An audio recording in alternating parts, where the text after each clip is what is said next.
तो यहाँ पर आज मुझे बुलिश ट्रेड लेने के लिए मेरे पास 4 रीज़न थे, जो कि मैं अभी आपके साथ शेयर कर रहा हूँ कि आज मुझे यहाँ पर एक बुलिश ट्रेड क्यों मिला।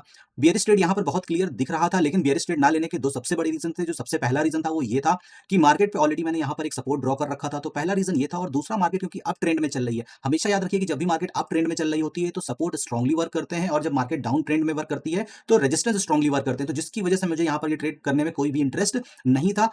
जो सबसे पहला रीज़न था वो था आरएसआई। जो यहाँ पर आपको ये कैंडल दिख रही है, जो कि ये चौथी कैंडल बनी है। इस टाइम पे जो हमारा आरएसआई चल रहा था वो तकरीबन 21 चल रहा था। और जब भी मैं बोलता हूँ आरएसआई 21 या 30 पर आ जाता है, 22-30 पर आ जाता है, तो उस केस में आपको बेयरिश ट्रेड नहीं ढूंढना चाहिए। एटलीस्ट या तो आपको बुलिश ट्रेड ढूंढना चाहिए, या फिर आपको मार्केट को पहले थोड़ा कंसोलिडेट होने देना चाहिए, ताकि जो आरएसआई 21 तक चला गया है, ये यहाँ से थोड़ा सा बाउंस बैक करके एटलीस्ट 40-50 तक पहुंचे, और उसके बाद यहाँ से फॉल दिखेगी, तब आपको यहाँ पर मार्केट भी गिरते हुए दिखेगी। अदरवाइज आप हमेशा ट्रैप हो जाओगे। तो जो सबसे पहला रीजन था यहाँ पर इस ट्रेड को ना लेने का, वो था RSI. Clear cut support zone था। एक तो 25,900 का लेवल, जो भी ये राउंड नंबर है निफ्टी में, 900, 800, 700, 600, 1000, ये सारे के सारे साइकोलॉजिकल सपोर्ट और रेजिस्टेंस का काम करते हैं। तो दूसरा रीजन मेरा ये था कि जिस वजह से मैंने यहाँ पर बियरिश ट्रेड को प्लान नहीं किया। तो ये 2 चीजें थी। और उसके बाद जो तीसरा इंपॉर्टेंट रीजन था वो था हमारा कैंडलस्टिक। जब यहाँ पर ये एक कैंडल बनती है और जिसने पीछे की 1, 2, 3, 4 इन चारों कैंडल की होल बॉडी को इनगल्फ कर लिया, कितनी स्ट्रॉन्ग कैंडल बनी है। और क्योंकि मार्केट अप ट्रेंड में है, पहली चीज मार्केट अप ट्रेंड में है। दूसरी इंपॉर्टेंट चीज कि मार्केट ने ये कैंडल सपोर्ट पर बनाई है। दैट मींस कि यहाँ पर कोई बंदा बड़ी क्वांटिटी में आया होगा, तभी उसने ये पीछे की चारों कैंडल को यहाँ पर ट्रैप किया। और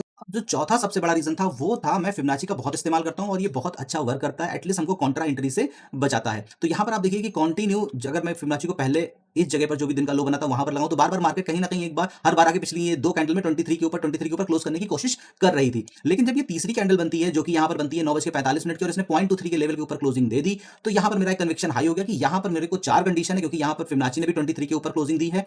उसके बाद दूसरा सपोर्ट, तीसरा कैंडलस्टिक और चौथा आरएसआई। तो ये 4 रीजन इनफ थे यहां पर मुझको एक बुलिश ट्रेड प्लान करने के लिए।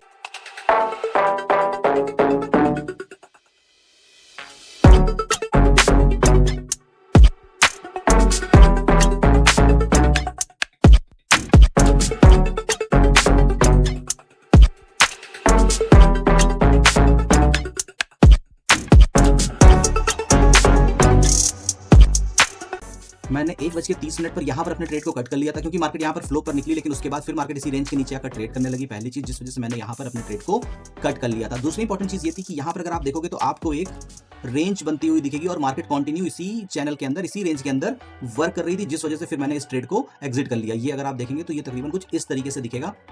मार्केट ने सुबह यहाँ पर आकर फिर सपोर्ट बनाया, फिर गई, लेकिन कंटिन्यू ट्रेंड लाइन से रिजेक्शन ले रही थी। और इस फ्लो में मुझको लगा कि मार्केट को निकल जाना चाहिए था, मार्केट निकल जाएगी, लेकिन मार्केट नहीं निकली। फिर जैसे ही मार्केट इसके नीचे आकर यहाँ पर टाइम बिताने लगी, तो मैं इस कैंडल पर, इस रेड वाली कैंडल पर, जो कि 1:40 है, यहाँ पर मैंने अपने ट्रेड को खत्म कर दिया। क्योंकि